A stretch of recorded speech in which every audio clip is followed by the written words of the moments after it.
I mean, I guess you want to love the circuits as much as you can that you go to. I guess it's hard to go to a track knowing, if you have it in the back of your mind that, I don't like this place, or, I'm not very good here, then you're automatically, your mindset is not in a good place. So to come to each venue, I mean, I try and be as optimistic as possible going to each round. So I was just out there just really enjoying it and enjoying the new surface in majority of the track, apart from the back straight turn 8 and a bit of the braking zone at turn 9, but just trying to get a feel for it. And I guess in the lead up, just doing as much sim work as I could. And I mean, I guess it hasn't hurt at all. And like I said, tomorrow's a new day.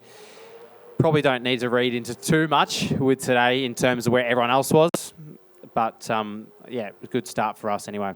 You're missing a little piece of a panel as well on the right front. What was the go there? I don't know if it was, I mean, I'm not making an excuse, but as I was starting a lap, I think it was maybe my second run. I think there was a car that came out in the pits just in front of me, and I probably just got a little bit, just mucked up, turn 1, and I just, washed wide, and I hit turn 2 curb too early. And it's, just pulled the panel off. I didn't actually know the panel was off. I saw the rubber sort of flicking around, and then when we came in the garage, I saw on the TV that it was off and thought, I guess we don't need that. So, that's all right. An easy fix for tomorrow. Okay, good job. Brodie, a rare Thursday practice session, I should say. We don't get too many of these in. Your thoughts on a brief session around the Adelaide Parkland circuit for Erebus today?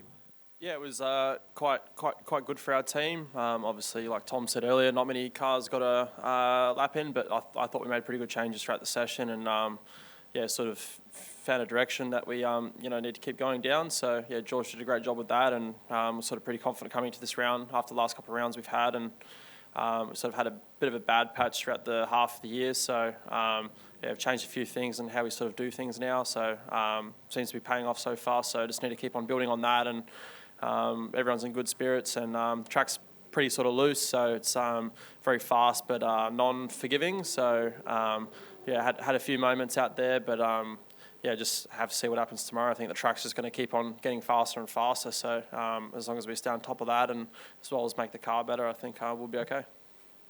There was an Erebus junior driver top of a practice session in Dunlop Series as well. Were you able to gain anything knowledge-wise out of those guys? Yeah, it's sort of really hard to tell since they were the first sort of category out. We know a few things about the surface, and it's probably going to drop another half second to a second tomorrow. So, we'll have to see what happens. But it's hard to get information from them. When the track's getting a lot faster. So, you can take tips and tabs, but it's sort of really hard to tell at the moment. Thanks, mate. And I'll finish up my involvement with Cam. And just your thoughts on doing laps at this circuit for the first time in a few years, the resurfacing, new walls at the exit of turn 6 when you got out there and had a look at it at speed. What was your initial thoughts? Awesome just to be back here, to be honest. It's such a cool circuit, and it was missed the last few years, so great to be back. It was like riding a bike. It all felt pretty normal again once we were out there.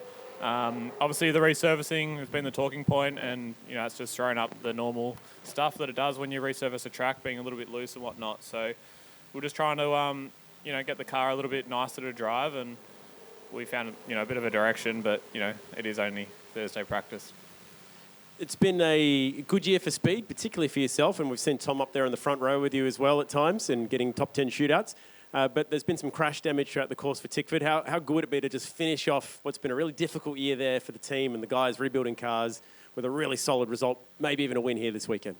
It would mean a lot to everyone at Tickford if we got a win and a few poles. Obviously, we've got the pole award we've got to fight for, so I'll be throwing down a few heaters this weekend, and hopefully we can get that, and hopefully we can get a few trophies for the guys, and we can celebrate Monday. Or Sunday night. Well, maybe just from Sunday night all the way to Monday night. I don't think you'll keep up though, Thomas. I probably won't. Definitely won't. All right, let's get some questions from the journos. Yep. Gents, question to all three of you. The track resurfacing, can you tell us a little bit about that, and also in relation to the curbs? If the curbs, obviously I think they're a little bit lower in relation to the track. So can you tell us a bit about the surface this weekend? Who would you like to answer? Tom. Tom you go likes to first. talk, so we'll let Tom do it. Yeah, go Tom.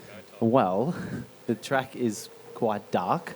No, yeah, it's obviously, it feels a lot smoother in the parts that have been resurfaced. And to be honest, the turn 2 curb actually still feels, maybe I've forgotten, but it still feels pretty bloody aggressive. Turn 1 is, a little bit smoother, but turn 2 still feels pretty big. I guess the staircase section probably feels a little bit not as aggressive. I guess the surface has been laid on top of the old one, so technically all the curbs should feel lower. But probably one of the biggest challenges is braking for turn 9, because when you brake when you first hit the brakes, you're on the old surface, and then it changes to the new surface. So there's actually like a little bit of a hump, or sort of where the surfaces merge, and that can make it so far a little bit tricky. Cam or Brodie? Sorry. Can Cam I or ask Brodie? you guys as well? I think the curbs don't really exist at the moment. I think we're just out of control to them because of the new surface. So, I don't really feel the curbs at all, to be honest. I'm just out of control getting there. Okay. Cam? Track grip's high like it normally would when you resurface a track, and the curbs are a little bit smaller, but it doesn't really matter that the curbs are smaller, I don't think. It is what it is. Same for everyone. Can I sneak in one more quick question? The checkered flag came out a few minutes early. saw that. Did that affect your programs today? Not really. As we were rolling out, I stopped and I said, they put the checkered flag out, but there must have been some confusion there. But we didn't. Yeah, it didn't affect us. I don't know about you guys.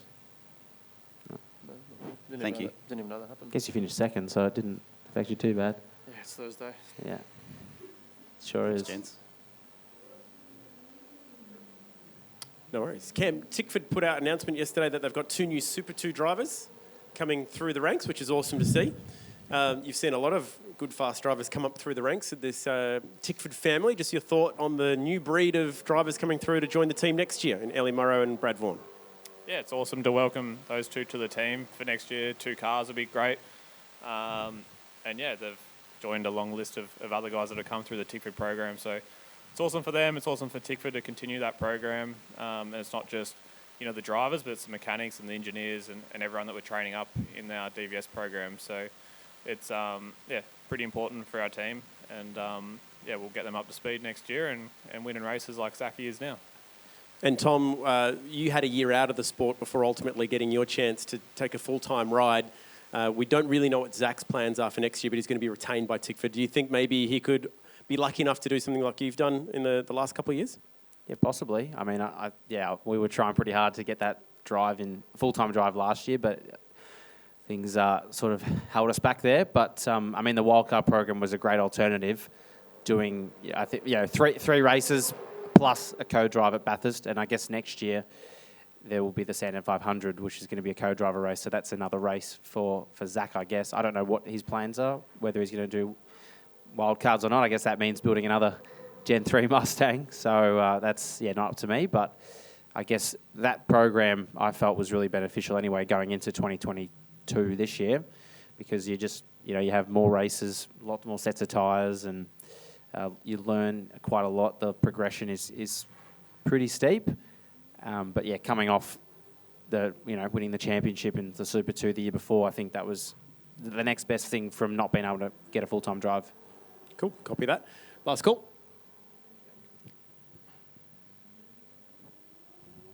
Brodie, how are you and the team feeling last weekend for Holden?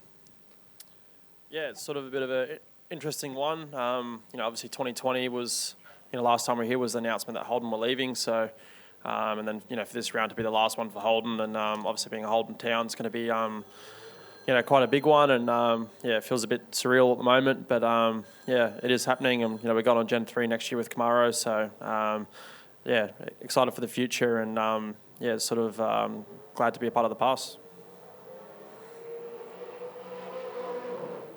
Just following up on that for the Ford drivers, obviously the Holden farewell's front and centre this weekend. Is there any room for sentiment there on your part, or are you guys still out for the kill?